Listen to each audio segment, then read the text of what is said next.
Hi everyone, we are back finally with the full funnel live with the new season. In Q4, we are going to have eight sessions, and the first one for the new season, the first topic that we have selected is the role of sales in ABM and the account-based sales playbook. There's a specific reason why we have selected this topic. This year we have observed a huge increase spike in demand for account-based marketing. But when we were talking to account-based marketing leaders or to VPs of marketing, etc., quite often they shared to us that sales assume that it's just 100% owned marketing motion, where sales can do some standardized engagement, or they will just receive enterprise sales, basically enterprise sales opportunities coming inbound way from marketing, and they will work on the deal closure, which in reality is absolutely wrong. Sales active participation, can either make or break your program, and that's why we have invited Elric Legloire, our friend from Canada, founder of Outbound Kitchen, a person who was behind the scenes of Chili Piper's ABM campaigns on the sales side. So it would be a fantastic experience for us to share our perspective as, let's say, account-based marketer, myself and sales, and Elric from the sales side as account-based sales rep. So this is our agenda for today, but before we'll move forward, let us know, guys, where you all join us from. I see already 30 people online with us. Let us know in the chat where you all join us from. I'm broadcasting again from hot and sunny Villarreal, Valencia region in Spain. Elric, where are you based? I'm based in Mexico City, in Mexico. So, Connor, Colorado, good to see you. Prabit, India. Paul, London, good to see you. Hope the weather is still good there. Catherine, Ireland, nice. Jay, Chennai, India. Neil, Dortmund, nice. Again, good to see our international community back. Erica, Austin, Betty, Singapore. Cool. Good to see you guys. As always, we do this podcast for our community. You are very welcome to ask any questions. And by the way, I would love to thank everybody who shared the questions up front when you guys were signing up for this session. So that helped us to kind of make the right narrative and prepare lots of relevant examples to answer your questions.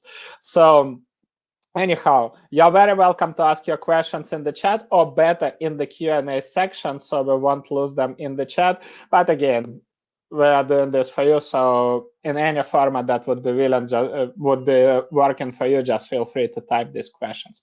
Cool. That being said, let's dive in. I would love to share this slide as just a kickoff for today's episode. It's obviously not my picture, but I just found this one as the funny one. I started my career almost 20 years ago, and I started, not many of you probably know this, but I started as sales rep. I spent first 5 years of my career in sales and started as what you'll call today business development manager or sales development representative. And I was field SDR. I was working for Kimberly-Clark, so we were doing lots of field sales, visiting retail chains, pharmacies, etc., where we had live meetings with with our target accounts. But the entire point was aside from let's say when I was SDR, aside from revenue quota, we had targets of acquiring new logos. And we had broad segments to target. Again, as I said, small retail chains, groceries, pharmacies, wholesalers, etc., etc., etc. And basically, the approach was very simple. You at that time, as you guessed, there were no Zoom info, no Clay, no technology that would, and even Google Maps were in the very early stages. You won't see all this kind of potential customers on the Google Map. There were no like databases, so you need to kind of do manual investigation in different regions. So it took us literally investigating the area, and then when you find a new logo, you kind of your new potential customer, you just try to book a meeting with the, depending obviously on the structure of that organization, either with the founder of the grocery shop or with the purchase manager, or in bigger, let's say, retail chains with the category manager, etc. And it was that way of how we did the sales, right? Come and visit it, knocking, etc. But guess what happens nowadays? It didn't drastically change in 2025. The only difference when we look at the sales process is that the technology replaced the door knocking. And the typical sales process, which is why I recently published that post on LinkedIn, that the old school sales playbook is absolutely that. What is kind of driving me nuts is that still lots of companies are running it. Automated sequences, send connection request, pitch when connection is accepted, follow up with emails, cold call, rinse and repeat 21 times. So what are the best practices when it comes to setting up the cadences? And that's it, right? And the problem is that most companies never question this. Why? Because, again, it drives some pipeline, or at least it drives some meetings, right? And there is always an argument, okay, but we have generated 44 meetings from outbound, so it works. Nobody pays attention on the efficiency of the process, how many accounts or how many contacts from accounts were approached by this. And nobody pays attention to the close one conversion, right, and the pipeline value. Everybody tries to secure it, and then nowadays we see a huge spike in kind of different technology solutions like AI agents, etc., that promise to automate and kind of run these playbooks on autopilot. The problem is that when we are automating what is already broken, it doesn't yield better results, right? That's the key. The sad reality, what we have seen is that this is the analysis done by Backlinko. If you know this company, Brian Dean, who is kind of well-known SEO expert, they analyzed 12 million outreach emails, and they have identified that only 8.5% receive a response. It doesn't mean that this is a response to book a meeting, just generally getting any reply in a format, no, I'm not interested, etc., right? So this is the sad reality. And now, how it reflects the current sales status. So I recently read an interesting report from the company called Emergency Capital, Beyond the Benchmarks, the name of that report. They have surveyed 560 venture-backed B2B tech companies, and they have uncovered that in 2025, and we just passed 3 quarters in 2025, right? Most companies fired or laid off their sales reps, and the number one function that was laid off, 36% were SDRs. Why? Again, the simple truth is that the playbook that they were running for years is not efficient. The only way to kind of improve it is adjusting the sales processes to the modern buyer journey, right? The way how customers become aware of different products, the way how customers make, or let's say more precisely, B2B buyers creates their consideration set, the way how they evaluate different vendors, the way how they make internal decisions and come to internal consensus. And this is kind of the way how you need to work with them. It also means that the length of this process should be aligned with the real buyer journey, because we quite often speak about sales cycles, right? And some companies measure it holistically, and they can say our sales cycles are like 18 months, 15 months, etc. But a lot of companies, they just measure the sales cycle from, let's say, the sales opportunity was created till closed won, right? So the procurement, legal, maybe proof of concept, depending on the complexity of the sales process, but it doesn't reflect the length of the buyer journey. So this is the screenshot we often share. We once asked Trim Data, the end-to-end analytics platform, to give us access just out of curiosity to measure how much time it takes full funnel, our company, to generate sales opportunity with our target accounts. Not even the sales opportunity, but the first discovery call. And then out of curiosity, we have uncovered that this is kind of the typical representation. 87 touch points that were tracked and uncovered by digital analytics coming from different, let's say, platforms, LinkedIn engagement, this live podcast signups, newsletter signups, website visits, etc.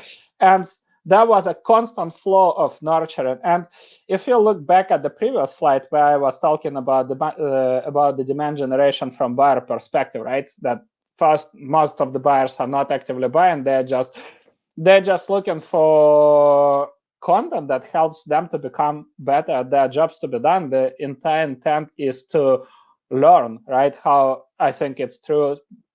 We can apply to it almost everybody who came for this podcast episode, right? Not to listen to the sales pitch, but just to learn something new.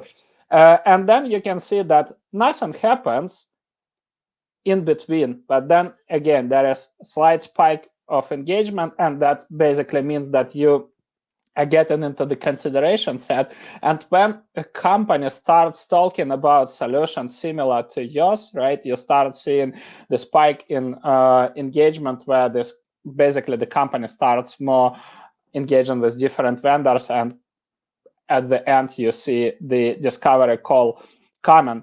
I love a lot this report from Hockey Stack that they did together with Cognism. They tracked across 50 different B2B tech companies how long, basically not how long, but how many touch points and impressions it's required to create sales opportunity, right? And if we'll just make a simple math, it takes 221 value-added touch point from the first impression to closed one, which means that we can't just send 221 generic cold emails, right? Cold emails that I wanted to follow up, I wanted to check in, any interest, should I close this thread? And this doesn't mean that we need to run generic kind of demand gen ads, hey, go and book a demo with us, etc. It should be something that helps us to influence this entire buyer journey. And sales are active part of this, right? Again, the typical playbook that I shared in the beginning, it's completely misaligned with this reality. It completely ignores how the modern buyer journey looks like and how many value-added touch points are actually required to create sales opportunity. So with that being said, we need to kind of think about how the role of SDR should look like today. What is the efficient model? Again, I'm might be a little bit biased here because I'm just talking about our experience, but that's why I wanted to bring Elric to share his. We are talking, and just to make it clear for everybody, we are not talking about SDRs for low ticket, let's say mass market products, right? If you are selling $15 product, there is maybe lots of things that I'm talking right now won't be relevant. Why? Because this could be an impulsive purchase, right? It's just, there is no risk to spend $15, $50 to try a new product, right? Get 1 month and then unsubscribe if you don't like it. We are talking about enterprise deals starting from 50K and above, right? So from that perspective, we always think about account-based sales reps. Why account-based? Because they need to work together with marketing on certain set of accounts where they holistically create awareness, engage with the buying committee, run in-depth account research to understand the needs of this account, understand the needs of specific buyer persona, their jobs to be done, understand what actually could be helpful for these companies, right? Engage with them in that way, because the first point that you need to achieve is to raise curiosity of the buying committee members, right? And that's the entire point of this what we call account-based sales reps, or ABSRs, right? The abbreviation that we use. We define 5 typical, or let's say 5 categories of activities that are essential for these sales reps. They're in charge of account qualification and account selection. They are in charge of account research and further personalization. Account research also involves the entire buying committee mapping. It also includes account nurturing. Not only marketing is supposed to do this, but also sales. Regular buying committee engagement and profiling. By profiling, I mean collecting additional insights that basically you can't collect via public desk research, right? Something that helps you to really personalize your further engagement, and activation, in a sense, creating these fully personalized solutions for these accounts. So that being said, what we are going to share with you today is just highlighting each of these categories, and feel free to ask us any questions. The first one is account qualification, as we spoke before. The key point here is defining together with marketing what are our segmentation criteria. How can we define that this is tier 1 account or tier 3 account, right? Quite often these decisions are made on the gut feeling, or basically just looking at the company's revenue on maybe team size, and that's it. But you need to have what we always say, you need to have tangible criteria that anybody in the organization can apply and easily qualify and segment these accounts. The next point is that you need to move beyond the, let's say, firmographics criteria. You need to speak together with sales. What actually makes an account perfect fit for us? And quite often you can hear lots of deep insights where they would share specific characteristics. Like in our case, we know that we always prioritize accounts that have regional teams, because then they often work in silos. They work in silos in HQ, right, between marketing and sales, but regional teams often work in silos with the central office. So for us, we have good frameworks for this. We know how to solve it. This is something that we use as prioritization criteria. Then you need to define the buying committee structure, because quite often the buying committee ends as we sell to VP of IT, VP of marketing, VP of sales, and that's it, right?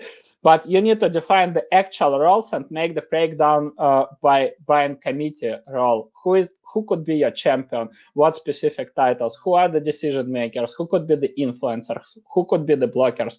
Because if you want to holistically engage the account, you need to engage all of these roles, right?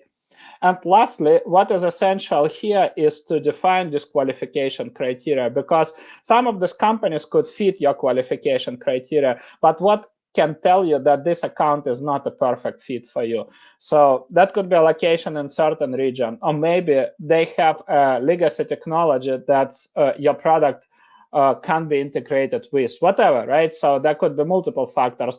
And these insights are usually coming from in-depth deal analysis with sales.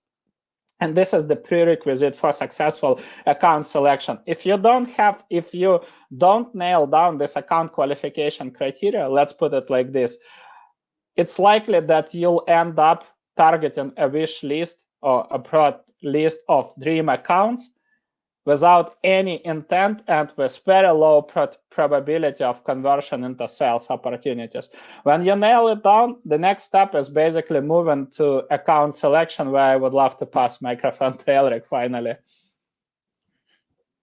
Yeah, so actually for account selection, it's pretty aligned with what you just were talking about. And I'm going to share a few examples on why it's super important before building the list. In fact, what you need to do to build a list, what criteria you can use, because you were talking about not using just the firmographics. So I think you have like 3 criteria to pick your accounts for ABM specifically.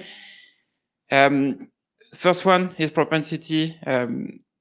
Is this account has a high win rate, for example, for us, meaning that Are they in the right industry? The location of the headquarters, for example. So I'm going to give you 2 examples. I used to work with ABM teams for a go-to-market product. So we were selling to chief revenue officers and chief marketing officers. And then I was working for a company. We were selling to technical leaders, mainly CIOs and data leaders. That were the main focus. So what we did for both companies, we were making a list of all the criteria we need to have first before saying, okay, this account is going to be on the list.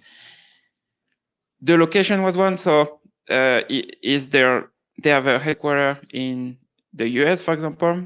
The second one was early adopters. So because we are selling really like a new technology, so it was not like we are not selling a CRM like Salesforce or HubSpot, for example. So we need to identify those companies who are early adopters of new technologies. So what we were I think for both products, it was a bit different, but if we are going after chief revenue officer or chief marketing officers, for example, we were trying to find, do they use Outreach or Salesloft, for example, because it means that there are more early adopters that maybe other companies who are not using those tools. So we are making a list of all the tools that they are currently using to see, okay, is this account willing to try new tools? That was one for business leaders.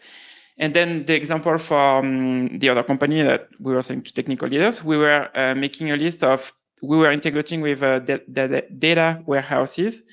So Snowflake, BigQuery, Redshift, for example. But that was not enough. That was just the beginning, but we were trying to find, do they use any other data or business intelligence tools that are new, or those products are new, like they created those tools like 5 years ago, versus do they use like more legacy tools that if we know that they were using legacy tools, that, for example, I was not a good fit for us, because if they are still using legacy tools, that they are not going to try a new tool like yours, for example. And then another one was the maturity of the team, super important, because we are talking about SDR, so we were selling Chili Pepper, and if the company were using SDRs, for example, they have SDRs at the company, it means that they are more mature than a company with sales reps, but they don't have like specialization, for example. So we were targeting sales teams with an SDR team inside of it. That was for Chili Pepper. And then for the one for data leaders, we were trying to find like those new titles, because I think in each industry you have like new jobs or new titles that are created. So right now with AI, you have like AI leaders, really specific on the use cases. But for data, we were tracking one specific title that was analytics engineers. So those titles, basically, they are pretty new. So the job was created like 3 or 4 years ago already. But it means that if they have those titles inside the team, it means that they will be more mature versus a company with, yes, they have a data team, but analytics engineer were like a title we are looking for. And then the last one for 5. And we could have like a big list of all the things you can track, but that's the idea was to really like, instead of having a list of 10,000 accounts, can we have a list of early adopters if this team is mature or not, for example. That's for propensity, because that's how we start. And then you have the second step, the value of the account. And here I can share some examples about that. Because at Chili Pepper, when we started when we started the enterprise team and the ABM approach, we didn't have like an account selection process. So basically, account executives and SDRs, they could pick whatever the accounts they want. But the problem we had was, we have some accounts that, yes, technically they are enterprise, they have 2,000, 3,000 employees, but the sales team, they only had like 20 sales reps, which means that it's an enterprise account. We know that enterprise, it's long sales cycle, complex, but the value of the account was super small. It was like 30K just to get 20 reps. So what we did and we stopped doing was, okay, so now what we need to understand is, okay, enterprise for us, it's more than 1,000 employees, but we need to go beyond that. And we started to track the size of the end user team. So meaning that how many sales reps do they have? So for Chili Pepper, we started to track at minimum 300 sales reps. And so that was like the criteria. And basically that the value of the account were increasing just by doing that. So it's super simple, but that's what we started with. The second thing was also, because if you think about the value, yes, that's step number one. The second thing you can do is the growth of this team. In the past 20 months, 24 months, you can track that with SalesNav, you can track that with Claire now. But what you want to understand is this account growing? But beyond that, just the account, is the sales team growing? For example, if we are talking about sales team. I was talking earlier about the data product. Same here, we are tracking how many data people do they have, how many data leaders, and we are tracking that to understand month over month if this account is going to grow. Because if this account is already, the size of the team is big, plus the team is growing, that's we know that this account is going to grow month over month in the future. So for new business, great, but also for, if you think about when they close and they are a customer, you will have like more expansion opportunities for this account. Because realistically, enterprise is not like just, oh yeah, you start with a 500K ACV. No, you might start at 50K, 100K, and then year one, 100K, year two, 200, and month over month is going to grow. So it's super important because I think those two scoring system, it's going to give you a list of what you need to prioritize for the list. And then I think the step number 3 is those accounts in buying mode. What I mean by that is, are they going to buy your solution in the next few months or next 12 months, for example? And here, I think it really depends on each industry, but because here we're talking about enterprise, I think the step number 1 for this is to really like strategic initiatives to track that. So you have different ways. If the company is public, it's super simple. Most of the time you have like an annual report, earning calls, and it's basically public information. And you know what's already the plan for 2026, for example. Are they expanding in a new country, for example, in a new region? Are they going to IPO, for example, if it is a private company, but there are already signals I can track to show that this company is going to be public? Are they buying another company? Are they merging with another company? So those signals that can obviously depend on your product, and you need to track, because most of the time, if we talk about intent data, what you can track, but those signals also, they are the strategic initiatives that you need to understand and how your product can help with. New regulation, that's another one, because right now I'm working with some customers. They are working in regulated industries, and depending on the country, the region, or the state in the US, you have like different laws, different regulations, and in here, so it's a really good signal, for example, to use for example, if an account is going to buy your solution or need your solution at some point.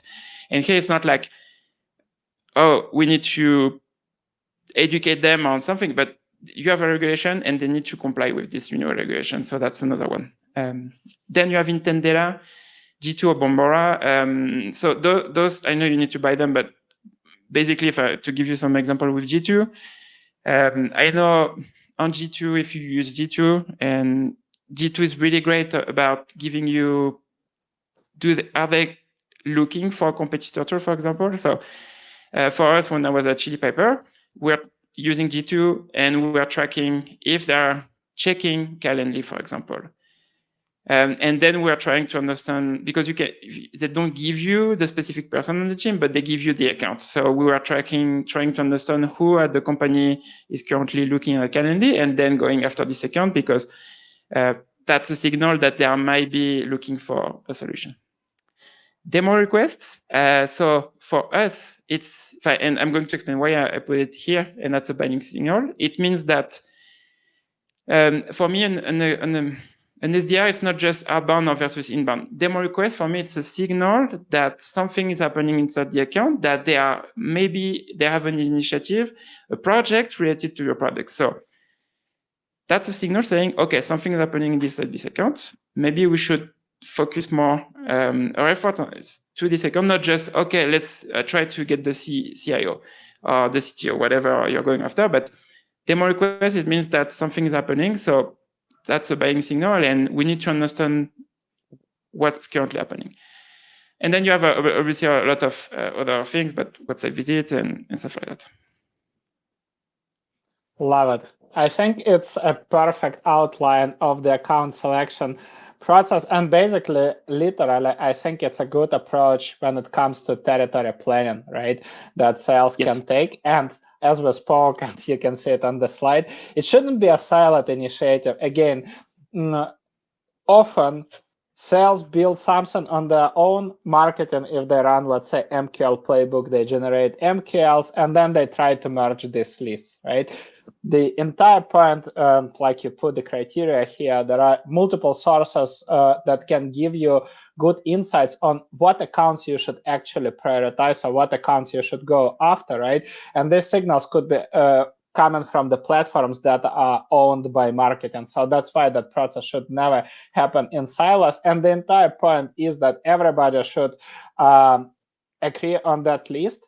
And then we're not going to cover the marketing part, right? And what marketing activities we should take to help sales with, let's say, account engagement. But the entire point is that we have this list and then we define the playbooks.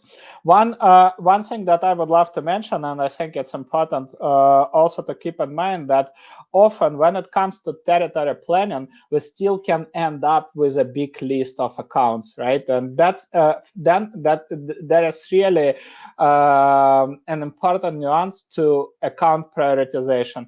So in our case, what we'll have to do, we have this, for example, this sales list from territory planning, something that Elric have shared, and then maybe there are some accounts that are marketing engaged accounts, and we can pick them up.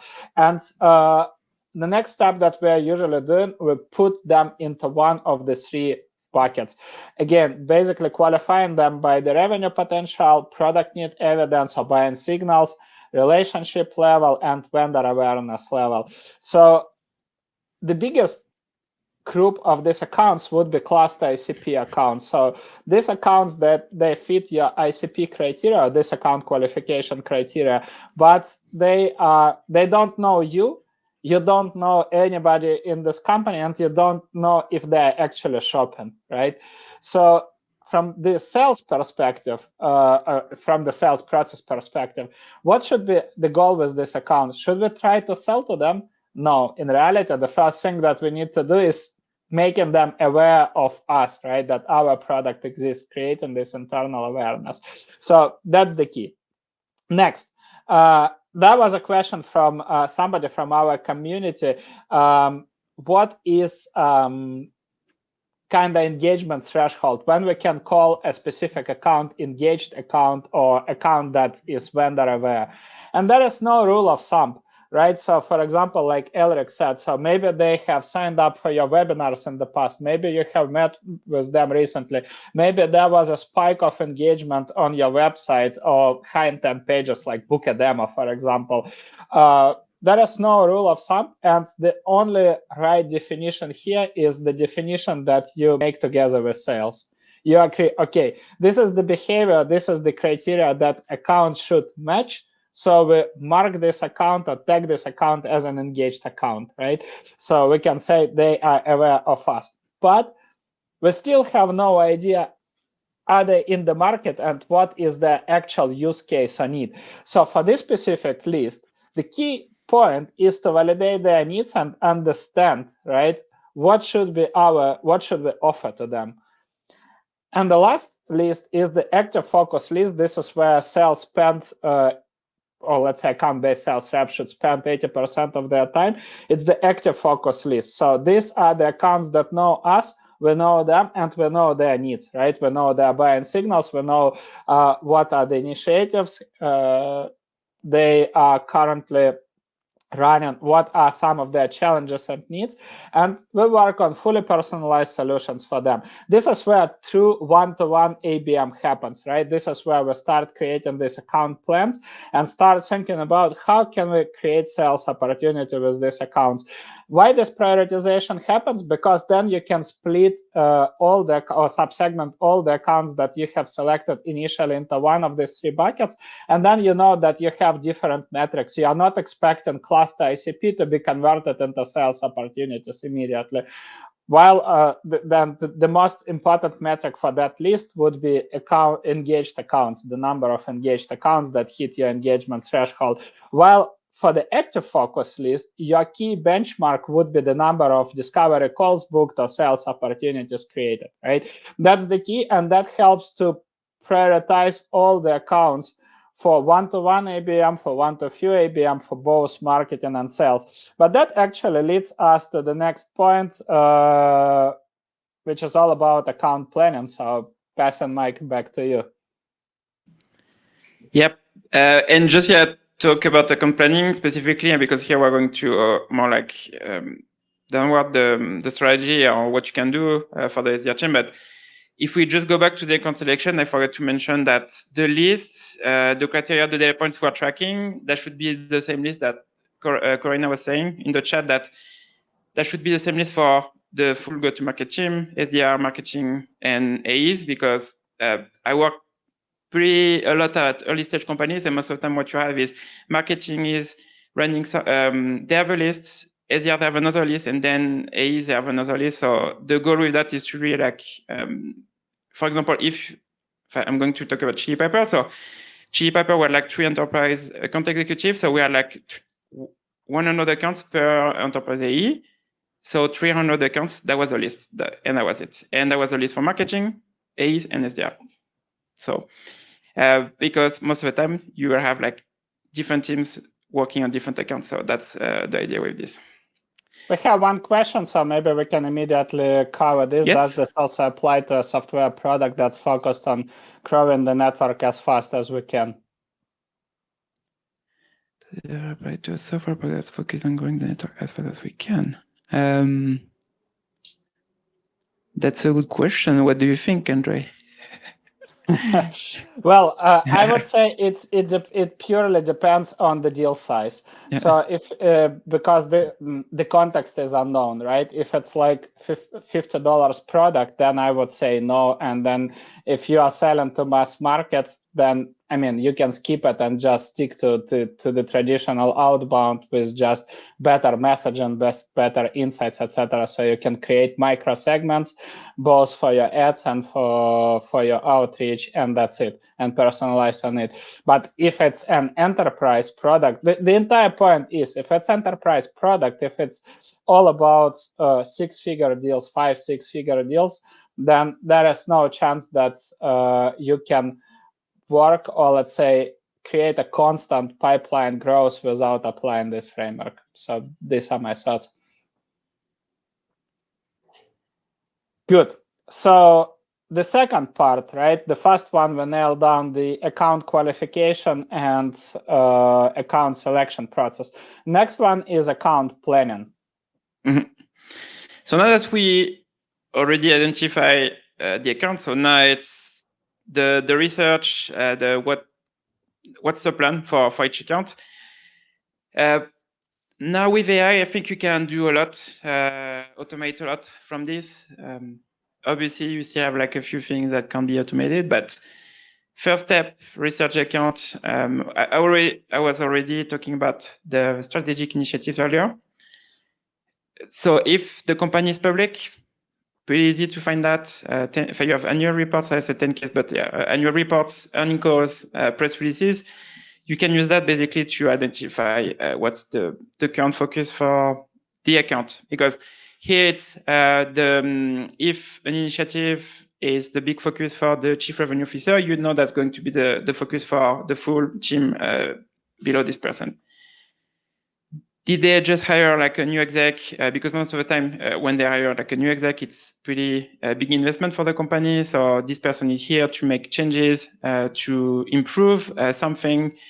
For example, if it's they have you can track that in earning calls or annual reports. If one metric, revenue, was not meeting the expectations or the goals, for example, they're going to hire someone basically to fix that. So that obviously is going to help you. And you need to understand who is new at the account, for example.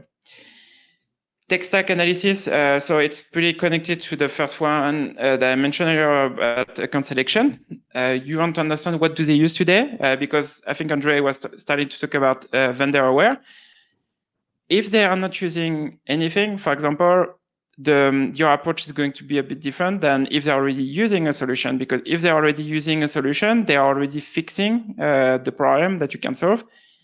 Maybe it's not perfect, but they're already solving it. But if they are not using anything, the approach would be different. You need to talk more about the problems that you can solve versus, hey, we are different than X competitor, and here are the strengths. So that's really something you need to understand first before knowing what to say, because you can't talk about for example, I'm going to give the example of Chili Pepper. If they're already using Calendly, I'm not going to talk about what Chili Pepper can do, the basic things. It's more focused on where Calendly is strong and Chili Pepper is strong and the weaknesses of both. And now we understand how we can help basically based on that.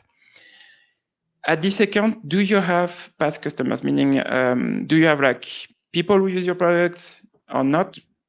For example, because it's going to be easier also to focus on those people than focusing on trying to reach out to the CEO of a CIO, for example, and they never heard about you, your product, so it's going to be harder. But versus if you have previous end users, previous champions inside the accounts, that's, for example, an example where you can focus on. Next step is building your point of view. So going back to what I was saying earlier, if they use a competitor, your point of view is going to be different than if they don't use anything, for example. And the point of view is connected to the strategic initiatives or other things that you can find about the account. But basically, it's what's the goal right now, what's blocking them, and how you can get them. You can help them get there faster. Basically, it's connecting the dots. So you find data online about the account, and then it's basically it's connecting the dots to your solution and saying, hey, here's how we could help this account based on what we find online. Then mapping, so pretty straightforward here, but what you want to get. So for enterprise, you have like three, I would say, levels. You have above the line, C-suite VPs, below the line, directors, managers, and then end users. After I'm going to show you a specific example of how you can approach that. But basically, as a SDR or account executive, you have two approaches. You can start top down or bottom up. The top down, obviously, it's better because it's quick. You can get a meeting pretty quickly with an account. But the problem with that is sometimes exactly that's everyone is running this. So it's for some accounts it's going to work. Yes, you can start with that. I would say if with one new account. But like you said, Andrei, it's most of the time everyone wants to talk to the C-level. And then you have the more long-term approach, the bottom-up approach, where you start with the end user, and then you talk to the director or managers to understand what they're currently trying to solve those issues, for example. And then you have you can go talk to the VP or C-level because you already understand what they use, what's the problems, what they tried in the past. So you have like really information from the inside of the account, not what you can find online about this account. So, and it's not like, oh, should I do this one or the other one? No, unfortunately, it's enterprise. It's some accounts that top down is going to work. You can start top down, but some accounts is bottom up because the C-levels, they are not going to take any meetings outside of someone inside the account is going to recommend you, and then they are going to consider you. So for each account, it will be different, I would say. Love it. And I think the entire point is basically outlining the value of account-based marketing and the fundamental principle. It's all about creating personalized solution, personalized offer for a specific account. And you can't build it just using, generic public insights, right? No way that you can, oh, I saw you raised money, let's book a demo because this is what we can help you.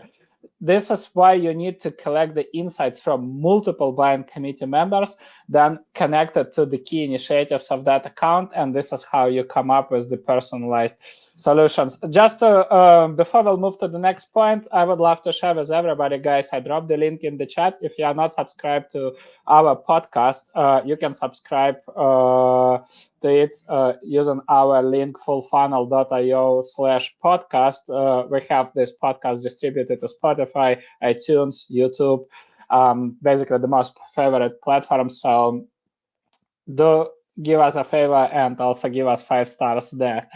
And a few points just to add to what Elric just said. What is really essential here, right, is create a streamlined process where you create the account research, right? You need to have to nail it down. Quite often, companies just have an ad hoc approach. Okay, we'll research something, and that's it. But you need to nail down what exactly should be researched, how this will be used, and where that should be stored. This insight should be cross-shared with marketing team as well, because how you're supposed to create, let's say, marketing content or support sales if you don't get access to these insights. Next, as Elric spoke, we need to run in-depth buyer research, understand the KPIs of our target buyer persona, jobs to be done, challenges, the role in the strategic initiatives that we have uncovered, right? Basically, also starting from the end users, just because these people quite often, they would be if you are selling technology, right? If you are selling the products, these people are supposed to be the users of your product, so you need to understand what value actually you will bring to them and use their intel, right, to sell to their, let's say, decision makers. And the last point is personalized offers, right, or personalized account plans, solutions, whatever you'll call it. So the entire point is that you move from the traditional, like we spoke, so that you raised money, you are likely to have this challenge and we can solve it, to this is what we know about you, this is what you guys are working on, these are the inconveniences, right? This is what the cost of an action looks like. So basically what will happen if you are not going to do anything about this product. These are potential ideas that can help you to solve this, and these are kind of the expected outcomes of this solution, measurable or maybe quality improvements, whatever. This is the entire idea, right, of the fully personalized approach where sales runs an actual kind of active part of it. Next, the third basically step is the regular account nurturing and engagement. As we spoke, there are multiple touch points, right, that's basically necessary to generate sales opportunity.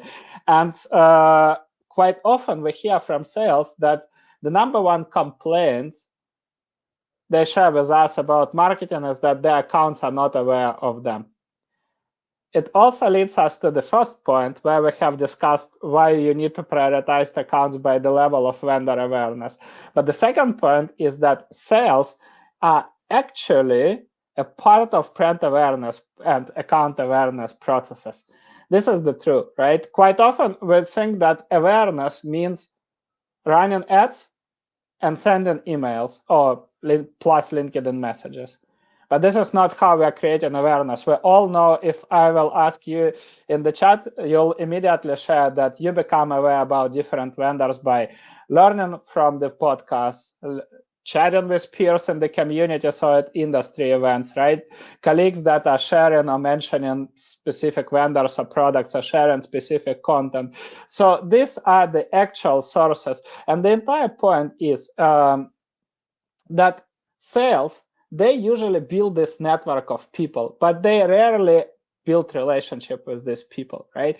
So how sales can create awareness?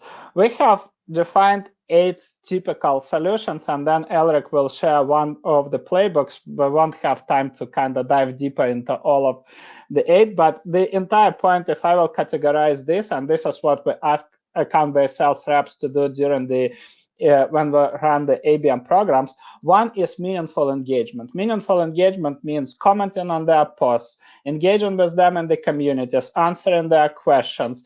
When there is a relevant piece of content, sharing this relevant piece of content with them. When there are some news that were published about that specific account, using this as an opportunity to ignite the conversation, etc. One-on-one content distribution.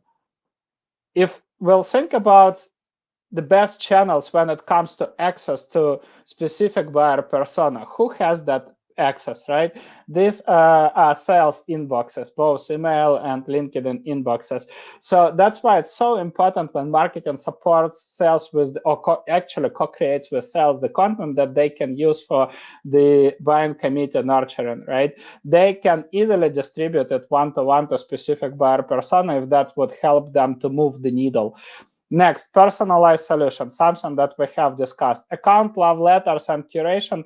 This is something that I will share with you guys. I'll show an example a little bit later, just in a few minutes.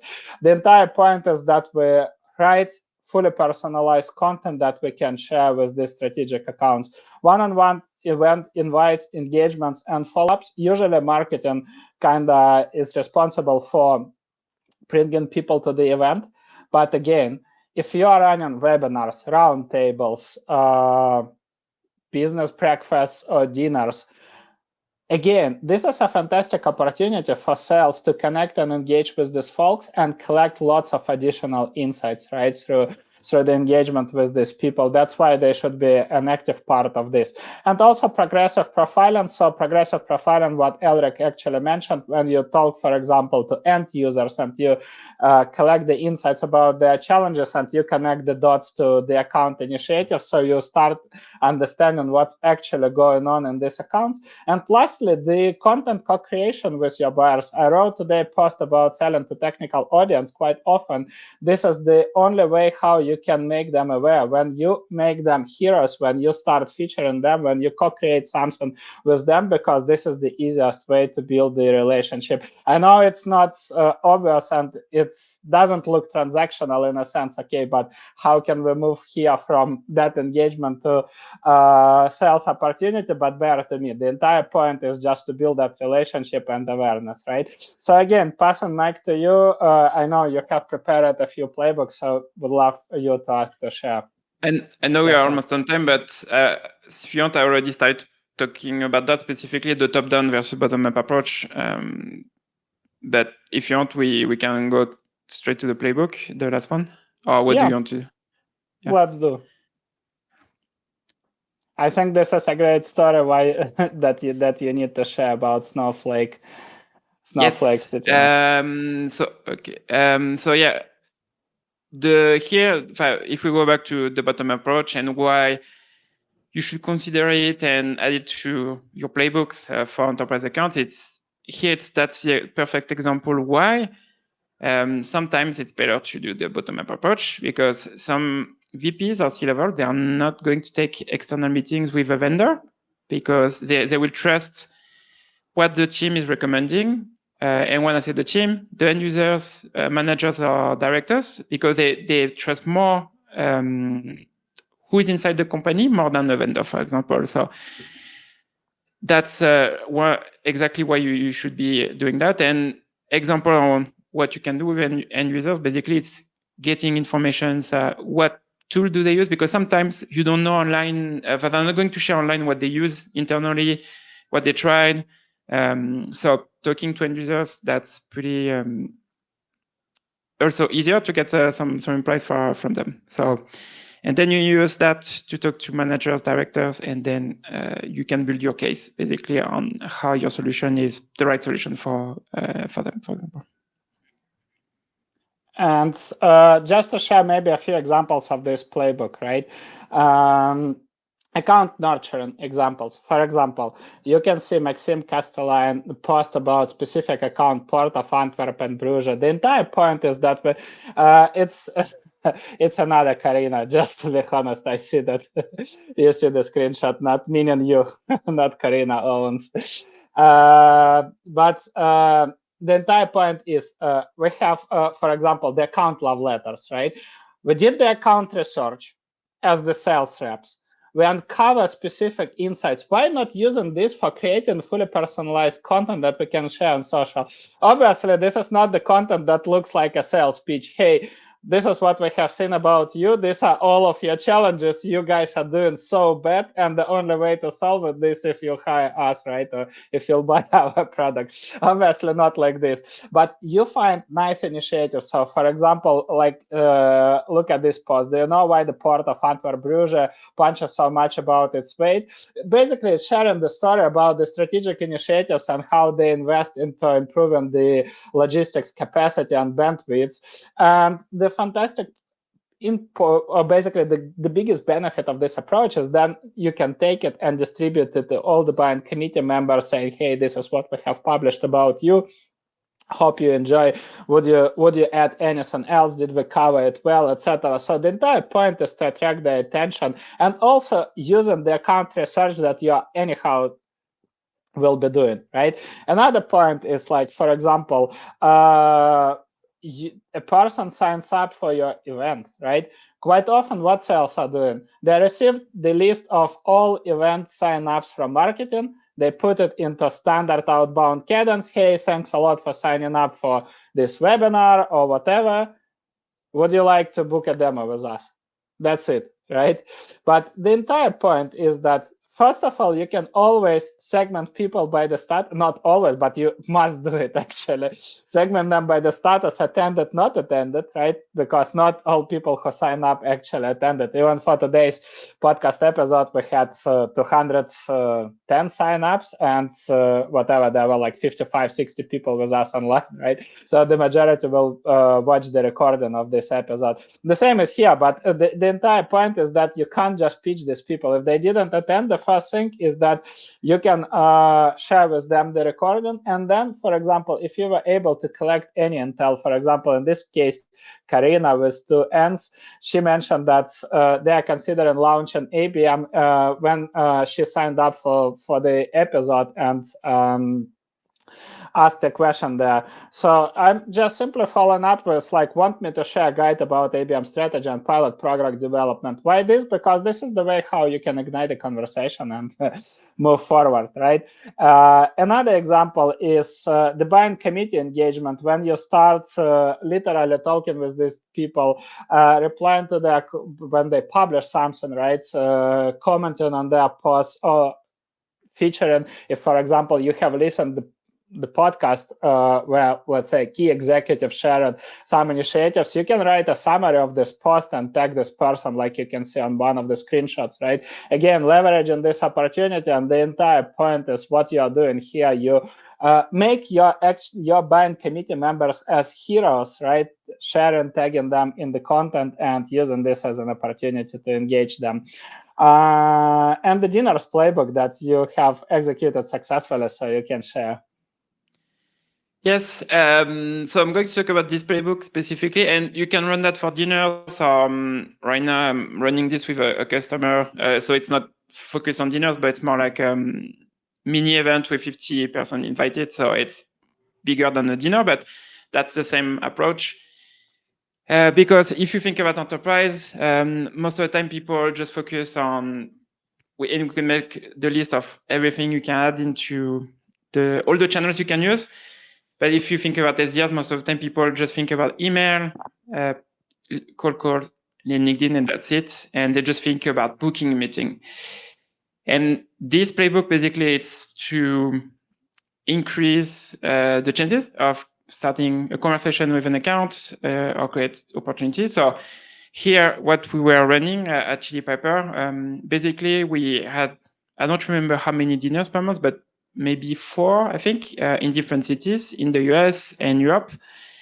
And what we were running is, after making the list of the accounts we want to go after, we were using LinkedIn Sales Navigator or whatever you want to use. But basically what we want to see is who from our accounts are in New York, San Francisco, Austin, London, for example, because you want to see who from your customer are in those cities, but also prospects, because the goal is gathering prospects and customers in really like in those events. So prospects, they can talk to existing customers, and basically together they at some point they will start talking about your solution, and you can start a conversation.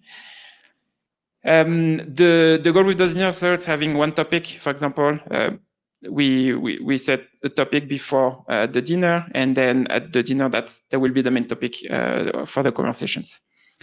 How we were running this, so SDRs at Chili Pepper were running this, but we were not using the name of the SDRs to invite those prospects. So we were using SalesLoft for Chili Pepper, but you can use whatever tools you want to use. And we created like specific email inboxes, or we were sending on the behalf of the founders or the sales leaders. The goal was to basically, if you talk to a CRO, CMO, you want to send the invite from the founder of the company or the VP of sales, for example, for us, because you have more chances that you will get a reply than if you are sending it from an SDR. So because here it's super targeted, that's why we were doing it.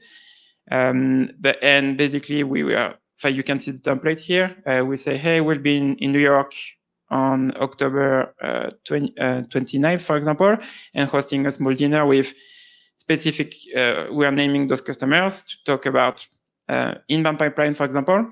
We'd love to have you join us. And that's what we were using. That was super effective to start conversations with new accounts. And because what was happening at those events was, like I was mentioning earlier, you have like at some point you have one existing customer who is going to talk about how they use the solution to the rest of the team for the prospects at the dinner. And that's, I think, another channel, I would say, on top of everything you can try, that's super effective.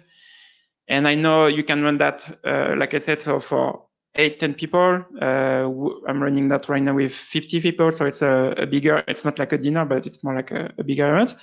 But I know other companies, they run that just one by one dinner. So they have like one customer with one prospect, and that's basically what they're running. So it really depends on, but it works super well. Love it. And I know we're almost out of time, so I will just maybe take the next 3 to 4 minutes to share the last part of account-based sales rep, let's say, responsibilities, and then answer the most popular question. It all makes sense, but what can we actually expect out of it? And our sales team will definitely ask about this. So let me quickly share with you the last part.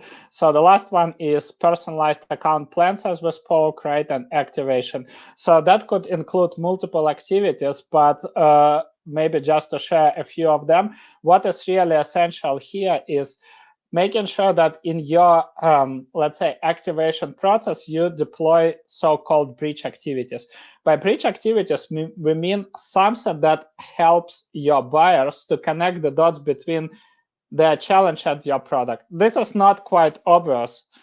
Just to share our example, lots of companies know that we provide account-based marketing consultancy, right? But often the question is, I totally understand this, but I don't see how that would tackle my specific challenge, because my challenge is not in ABM, but let's say getting buy-in for, let's say, solving the attribution problem where we can't let's say, demonstrate marketing impacts on pipeline, right? While ABM obviously solves this and we do this, but for many people, there is no kind of connection between this challenge and ABM, which is fair enough. Everybody comes from different background experience. And the same when it comes to, imagine what happens when you're selling, let's say, to the technical audience, right? Or when you're selling the complex solutions. So bridge activities are kind of complementary activities treated as like free strategy sessions, audits, snapshots of specific data or products, where you help your buyers to connect the dots. In our case, what we love to do is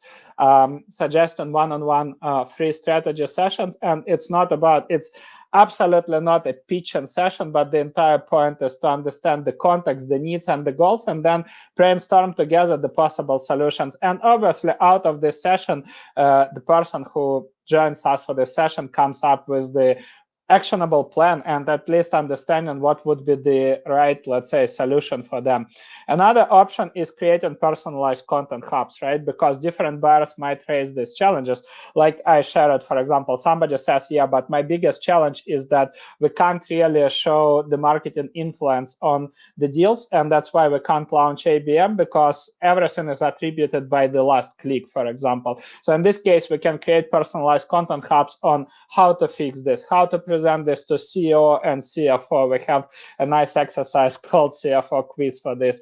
So these are an examples. And lastly, this is obviously optional. Let's say it's more advanced tactic, but we'll love to deliver this whenever it's possible. And we do it obviously for tier 1 accounts. We'll have to send fully personalized offers via direct mail with not just generic box of cookies or chocolates, but we always research the let's say hobbies, interests of our target buyer persona, try to uncover it beforehand, and then send something that is highly personalized to them. So the last question is basically what you guys might be wondering. Okay, how let's say all these activities help to impact sales targets and KPIs. First of all, if your sales reps would be maintaining these 5 categories of activities, they will always see the improvement of the KPIs like increased connection request acceptance, reply rates from the target accounts, number of discovery calls booked, SDR productivity. One of the metrics that we know most companies are not tracking, but it's essential for ABM, account to pipeline ratio. How many accounts that you selected for your ABM program actually became sales opportunities, right? This is the metric that helps you to evaluate the efficiency of ABM and enterprise pipeline coverage. This also might require you to create a new dashboard with weekly and daily KPIs for your sales reps. But in terms of results, just to show you, so this is one enterprise SDR selling custom software. So the contract value varies from 500K to 1 million contracts, selling to supply chains. And you can see the improvements even in 1 quarter, right, for that sales rep. Starting from 0 meetings booked, this is the real project that we have done in Q1 of this year, starting from 0 meetings booked before the pilot ABM program, moving to 17 meetings booked with the strategic accounts. Or another kind of retrospective, which we did with Enterprise AE, selling background check software to the leading tech HR teams. Again, the entire point is where the AE reflects on the expansion opportunities booked, connections with the buying committee members, the progress that they are making in terms of moving accounts from being completely unaware to accounts that become aware of you. And one of our favorite stories, we have 2 live podcast episodes, which again, I dropped the link in the chat. You can subscribe and you can find the episode number 151, account-based journeys. We have interviewed Enterprise AE of another client. They are selling LMS software to global FMCG companies. You can listen to the entire playbook and actually hear from the sales rep who were executing the activities that we shared today with Elric, how that impacted the ABM performance. And another nice playbook, we have this on our Substack. We have interviewed, again, on 1 session, 3 enterprise sales reps. Again, unfortunately, unfortunately, maybe because in this case you can say we are biased, but that's only the experience that we can share. All of them are working for our clients, and they again share it on that session how all these activities drastically improve it. But if we'll kind of make it as a summary, the key metric that we are seeing for the companies where they make this shift from being, let's say, from running generic SDR playbooks to turning the SDRs into account-based sales reps, we see that the typical account-to-pipeline ratio is 5 to 15%. So basically, the conversion of all accounts that they select for the ABM towards sales opportunity. And obviously, everybody is welcome to select own path for 2026, but the entire point is what we wanted to share with Elric. if you have long sales cycles, if you are selling high ACV products, right? If you run enterprise program, unfortunately, the old playbook would be just going down, even if it would yield some meetings, but it will perform worse and worse with every single quarter, right? Could you try to automate and figure out the way how to make it better? Yes, you can still hire great outbound coaches that could maybe improve your messaging, but this would be kind of put an additional band-aid on the bleeding neck, right? Not solving the fundamental problem. And another one is when you start prioritizing together with marketing, which accounts we are going after, how we are going to engage with them, how we are going to warm them up, how we are going to build our point of view, what Elric shared, right? And how we can connect the dots for them from the challenges and initiatives they are running to our solution. We shared lots of examples, and probably, guys, you have seen our announcement. But from this quarter, we stopped selling individual on-demand courses, so we have now everything packed. All these playbooks are now packed in our Full Funnel Academy. So if anybody would be interested, you can scan this QR code or just visit fullfunnel.io/academy, where you can learn account-based marketing with us and implement all of these playbooks. Thank you so much. Hope we have covered all of your questions. Elric, thank you so much for sharing your experience and for sharing your actionable playbooks for account selection, account engagement, and the dinners. That was awesome. And thank you guys for attending, for sharing with us the questions. It was fantastic, and happy to kick off this new season with you. Next week, we'll be broadcasting together with Vlad on Full Funnel Fundamentals. See you soon. Wishing you a great rest of the week. Cheers. Thanks, Andrei. Thanks, everyone.